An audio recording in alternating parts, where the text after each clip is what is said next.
1762년에 설립된 영국의 베어링스 은행은 엘리자베스 2세를 비롯해서 상주 대다수를 고객으로 확보하므로 런던에서 최고의 역사와 명예를 가진 그런 금융기업이 되었답니다.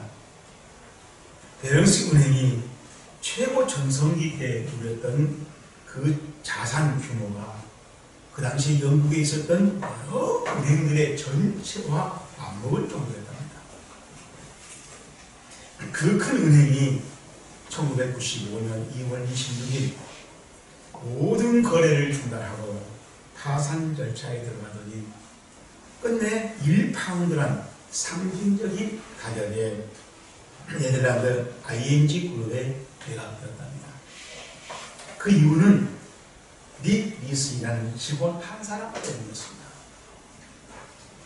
닉 니스는 1989년 베어링스 은행에 입사해서 1992년 싱가포르에서 근무했답니다. 그는 자신의 업무 중에 발생한 실수나 또 손해된 금액을 정상적인 계좌에 기록하도록 되어 있었지만은 비밀 계좌를 만들었다.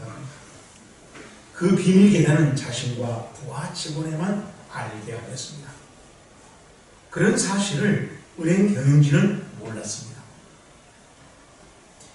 닉 니스는 많은 일과 돈을 맡았고 1994년 최고의 매니저상까지 받았다고 합니다. 그런데 1995년 1월 17일 고베 대지진이 발생하였고 그래서 5천만 파운드를 손실했습니다. 그걸 정상적으로 기록을 했어야 되는데 니스는 다시 금방 원상 회복될 줄 알고 그걸 숨겼습니다. 날이 갈수록 그 손실이 불어난 겁니다.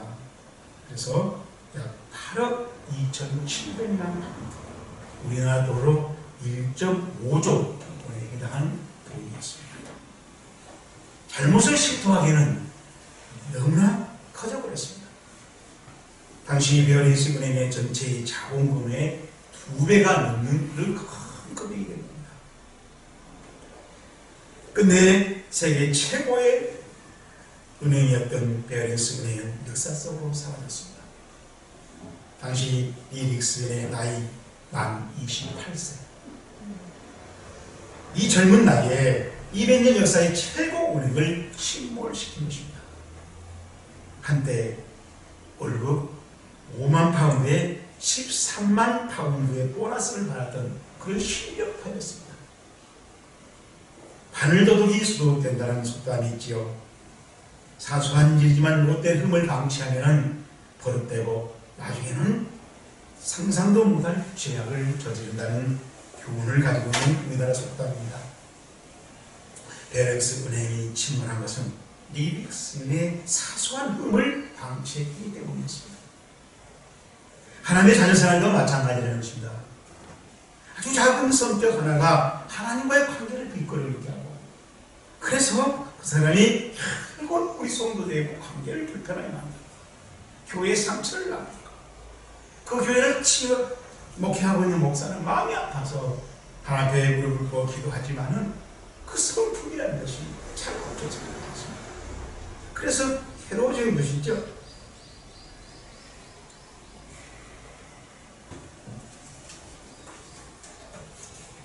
우리 싸우는 교회들이 많습니다.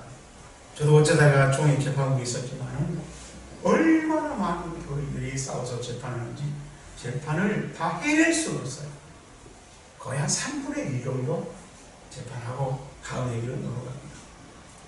그런데 그 재판의 내용이 진리의 교리가 잘못됐느냐, 정의가 잘못됐느냐, 천국과 지옥이 혼돈됐느냐 이런 싸움 하나도 없어요.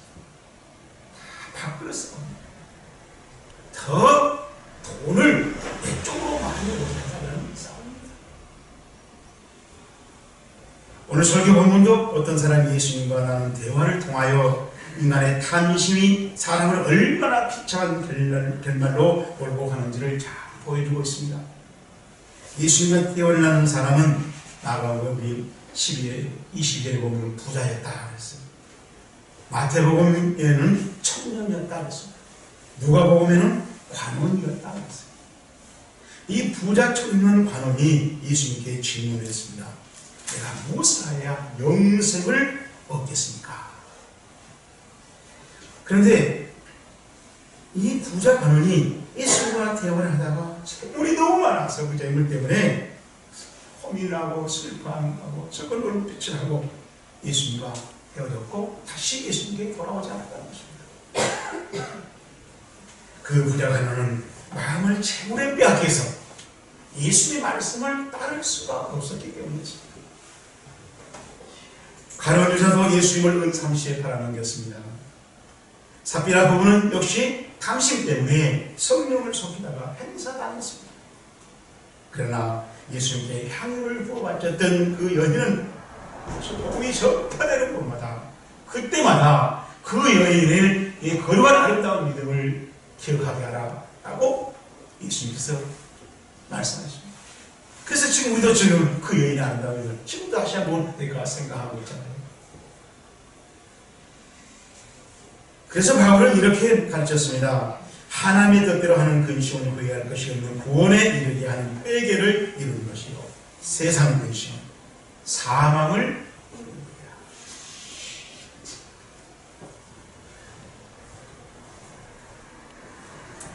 우리 예수님은 그 부자 청년과의 대화 종교를 이렇게 했습니다. 낙타가 하늘 기울어 내려가는 것이 부자가 하나님 나라에 들어가는 것보다 쉬웁니다.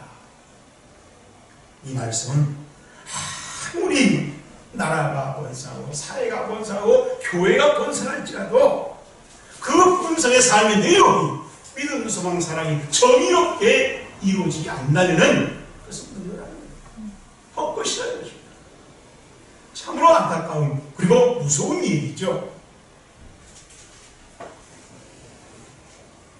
예수님이 보시는 그 당시의 사회의 현실은 정의와 사회가 무너진 신앙삶이었는데도 축복이라고 은혜라고 하는 그런 설교가 난무하고 있었습니다.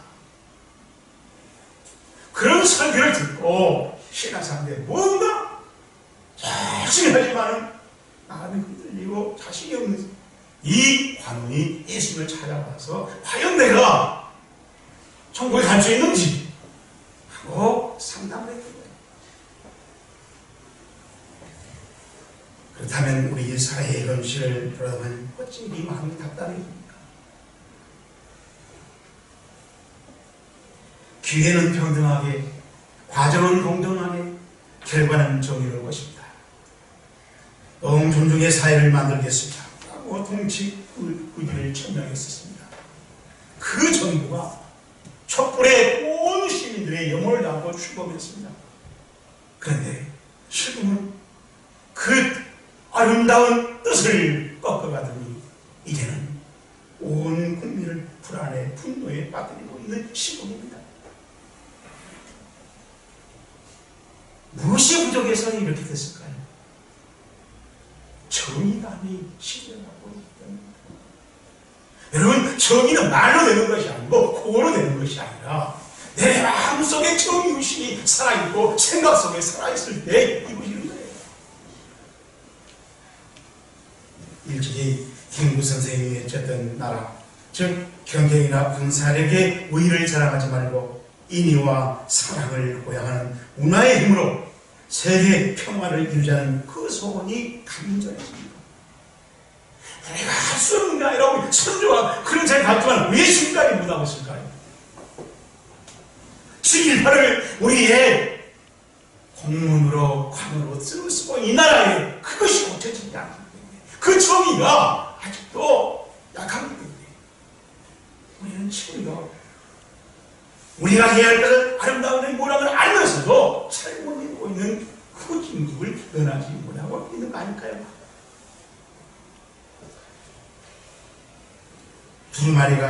두루미가 겨울에서 우렁이를 찾아 우렁이를 찾고 다녔습니다. 그때 백조가 찾아왔습니다. 당신 누구요? 저는 백조입니다. 어디서 왔어? 하늘나라에서 왔습니다. 하늘나라? 그것이 뭐요? 하늘나라는 모든 길이 금으로 되어 있고 성벽이 진주로 되어 있고 열두 진주로 되어 있고 그리고 한 나무에서 12가지 아름다운 열매가 맺는 나라입니다. 그랬더니 들으니까 만! 거기 우렁이 있어? 우렁이는 못 봤는데 아마 없을 거예요. 그러면 나는 천국 갈 필요가 없어. 우렁이 있는 곳에 살고 싶어. 나는 우렁이가 있어. 그렇게 좋다는 하나님 나라를 이런 이하에 거절해버렸다는 것입니다. 우리 예수님도 같은 이치를 깨워주셨습니다. 누가복음 14장에 보게 되는 큰 잔치를 열고 사람들을 쫓아내는데 그때 나는 다치 때문에, 나는 속 때문에, 나는 장가 때문에 할 수가 없다고 거절했습니다. 소와 밭과 장가와는 근본적으로 다른 행복을 보장해주는 그런 잔치였는데도 불구하고 이미 굳어져버린 소와 밭과 장가의 즐거움 때문에 그들은 그것을 만족하고 있기 때문에 눈도 귀도 생각도 재구실을 못했다는 것입니다. 예수님께 찾아온 부자 관원이 있습니다. 많은 것을 가지고 있고 푸름을 샀지만은 그의 생각이, 그의 판단이, 그의 눈이, 그의 귀가 재구실을 못하더라고요. 그래서 천국 일성에 탈락하게 됐습니다. 참으로 안타까운 일이죠. 자, 그러면은 부자 관원이 믿음 생활을 무엇을 잘못했을까요? 오늘부터 부진과 청년과 비슷하게 신앙생활하고 있습니다. 그렇게 된 위험성이 많습니다. 설교 본문에서 그 이유를 하나씩 찾아봅시다. 첫째로 17절 말씀입니다. 예수께서 길을 나가실 때 한 사람이 달려와서 굴러앉아 묻자오되 시작 선한 선생님이여 내가 무엇을 해야 영생을 얻으리까. 부자 관원이 예수님께 와서 보시면서 대화를 했을 때 예수님이 보시니까 한 가지가 부족했어요. 딱 천국 못 갈 만큼 신앙생활을 하고 있었어요. 그런데 우리가 보면은 참으로 불만족이 많습니다. 예수님을 보자마자 앞에 달려왔습니다. 무릎을 꿇었습니다. 그리고 말합니다. 얼마나 겸손합니까? 예수님이 말합니다. 선한 선생님이요. 대단한 사람입니다. 아가소스라고 하는 말인데 이 말은 그저 꼴못다니 모르고 그래서 그것이 우리들한테는 굉장히 유익한 일이에요. 최고의 토기의 가치가 있다는 것입니다. 두 나라 값이 예수님이 28절에 뭐라 했습니까? 그런 말을 하나님에게만 하는 거야. 그래서 이 사람이 가만히 듣고 내가 말을 잘못했구나 하고 20절에 보면 선생님이요 하고 선한 말을 딱 뺍니다. 예수님 당신은 선한 말을 붙일 수 없는 사람입니다. 여러분 하나님께만 할 수 있는 것은 우리 신앙의 본질 문제입니다. 그래서 사도 베드로가 이런 증언을 했습니다. 다른 이로서는 구원을 얻을 수 없나니 천하 사람 중에 구원을 얻을 만한 다른 이름을 우리에게 주신 일이 없느니라. 바울도 이런 설교를 했습니다. 하늘로부터 온 천사라도 우리가 너희에게 전하는 복음 외에 다른 복음을 전하면 저주를 받는다. 그런데 바울은 바로 그 앞절에서 이렇게 말합니다.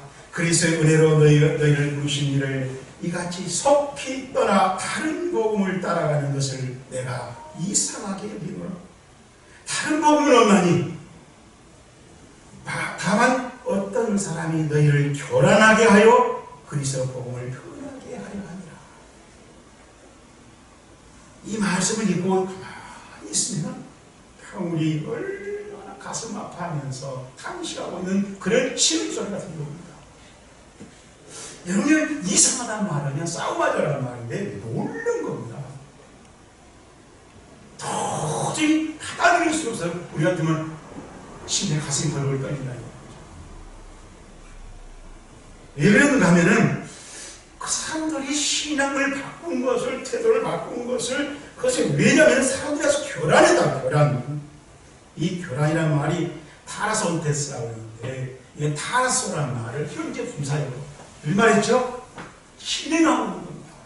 누가 와서 타라손을 하는데, 다시 말해 이 말은요, 그 사람한테 와서 정신을 못 차리게 흔든 겁니다. 그래서 불안해진 거예요. 공포에 몰리는 겁니다. 그래서 정상적으로 자기 생각과 감정을 판단하는 거예요.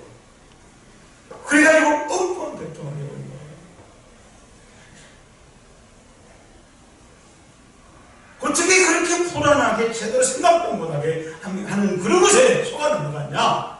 너무너무 안타깝다는 거죠. 그래서 우리는 이상하다고 번역했어요. 성경이 수행한 기독교의 본질을 얼마나 깨닫고 붙잡지 아니하면 우리는 언제든지 구원이 없는 종교 생활로 변질될 수 있다는 것입니다. 신앙생활에서 이런 일이 생기지 않기를 주님으로 축복합니다. 두 번째로 20절 말씀 봅니다. 그가 내자오되 선생님이여 이것은 시작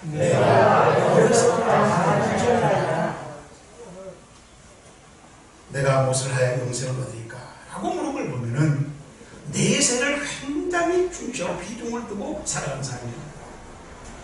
그래서 예수님은 그 질문에 5계명부터 10계명의 10번째 계명까지를 말씀해 줬습니다. 그 이유는 율법의 행위로는 그의 앞에 의롭다 하심을 얻을 육체가 없나니 율법으로는 죄를 깨달으리라. 그 사람에게 예수님이 한 가지 불안한 것을 생각나게 해주려고 깨우쳐 주려고 10계명을 들려줬던 겁니다.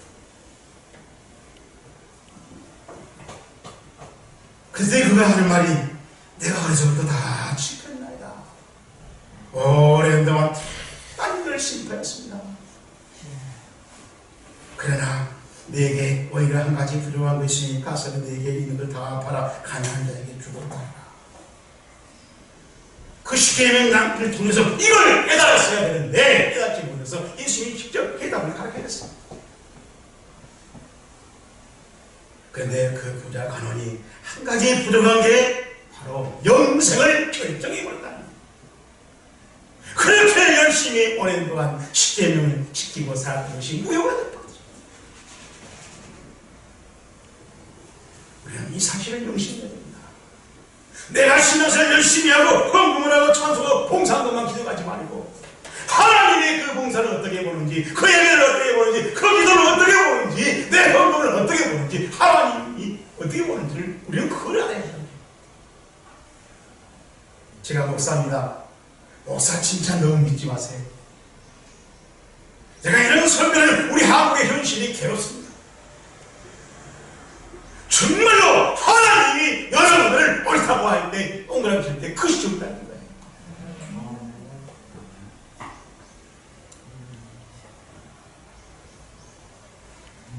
성경은 죄가 많은 사람들이 지옥에 들어가고 죄가 적은 사람들이 천국에 들어간다는 말씀을 준 적도 없습니다. 죄가 많아도 회개하면 천국이라고, 죄가 적어도 회개하지 않으면 지옥 간다고 말하고 있습니다. 그래서 예수님도 한 가지 필요한 것 때문에 지옥에 간다고 말했던 것이 예수님이었습니다. 성경에 기록된 지옥에 들어간 죄를 살펴보면 요한계시록 21장 8절에 기록되었습니다. 두려운 자들, 믿지 아니한 자들, 흉악한 자들, 살인한 자들, 음행한 자들, 전술가, 우상 숭배한 자들, 거짓말한 자들. 막 예수만 믿으라고 하는데 거짓말한 사람 지옥 갑니다. 바울은 로마서 1장 29절에 가서 더 구체적으로 설명해놨습니다. 모든 불의, 추악, 탐욕, 악의가 가득한 자요, 시기, 사기, 분쟁, 사기, 악독이 가득한 자요, 수군수군한 자요, 비방하는 자요, 하나님께서 미워하는 자요, 능력하는 자요, 교만한 자요, 자랑하는 자요, 악을 도모하는 자요, 부모를 거역하는 자요, 우매한 자요, 배약한 자요, 무정한 자요, 우자한 자요. 그들은 이 같은 일을 행하는 자는 사형에 해당한다고 하나님께서 정하심을 알고도 자기들뿐만 아니라 또한 그런 일을 행하는 자들을 옳다 하느냐. 여러분, 우리는 죄를 지은 자를 따지지 말고 그건 하나님 분별할 일이고 우리가 꼭 붙잡아야 할 것은 로마서 3장 25절. 제가 말했습니다.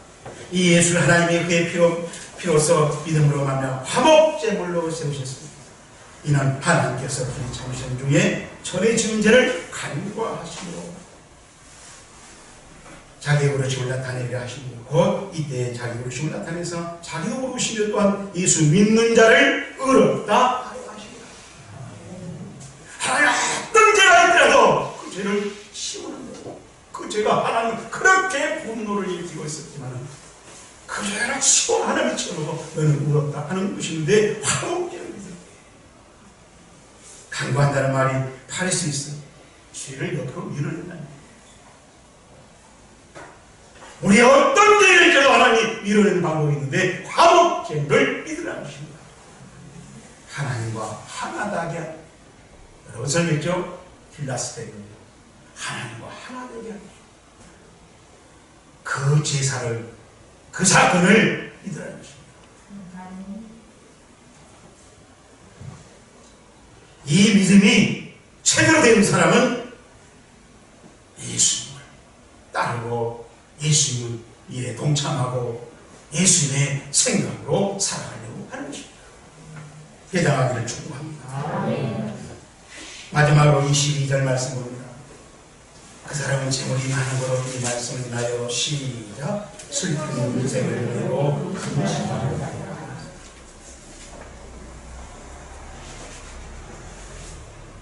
예수의 말씀을 듣고 그는 근심하면서 갔다. 그리고 예수님한테 오지 않습니다. 여러분, 하나님을 잘 생각해 보십시오. 그 부족한 왕이 근심했다는 것은 예수님의 말씀이 그 청년의 생각에 영향을 주었습니다. 주님의 말씀이 옳다라는 것을 느껴서 갈등을 일으킨 겁니다.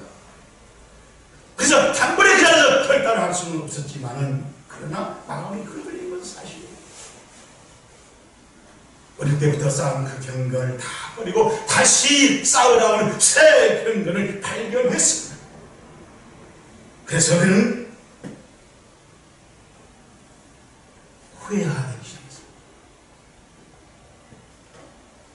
혼란을 겪는 겁니다.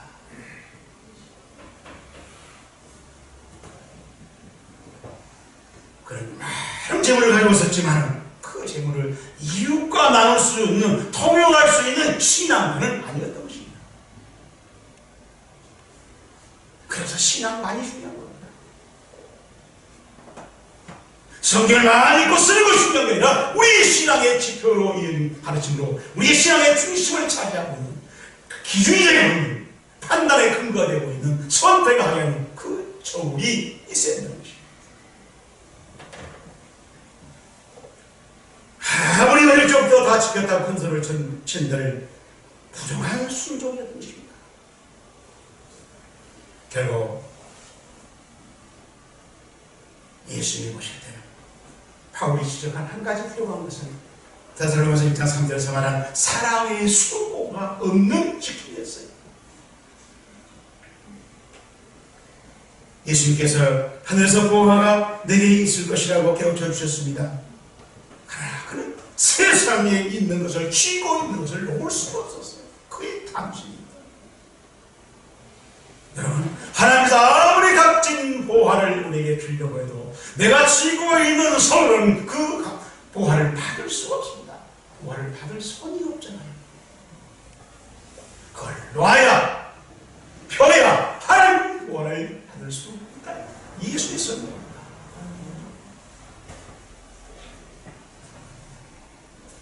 우리가 사랑의 수고를 베풀 때 하나님은 더 값진 보화로 우리에게 채워준 그게 은혜이고 응답이고 우리 삶을 인도해 가는 것입니다. 그건 비밀입니다. 받은 자만이 알 수 있다는 것입니다. 체험하기를 축복합니다. 바울이 밀레에서 에베소 장로들을 불러서 범사에 여러분의 복음을 보여주는 바와 같이 수고하여 약한 자들을 돕고 또 우리 예수님께서 친히 말씀하신 바 주는 것이 받는 것보다 복되다 하심을 키워야 하지만 라고 설명했습니다. 그때 그러면서 우리 무릎 꿇고 기도했을 때 울고 불고 했던 것입니다. 도와주는데 주는 것이 복되는 말이 뭐가 이렇게 와서 그들은 울고 기도했을까요? 거기에 참된 네모 반듯한 신앙관이 있기 때문입니다. 이 신앙관을 회복할 수 있기를 주의 이름으로 축복합니다. 자, 이제 오늘 설교가 가르치는 화살표를 확인해 봅시다. 부자관은 천국 탈락 신앙생활을 했습니다. 선함을 암기만 사랑의 수고가 없는 순종을 충성이라고 신앙생활을 했기 때문에 근심을 회개로 열매 맺지 못했기 때문이었습니다. 우리 신앙생활에 답이 되기를 축복합니다.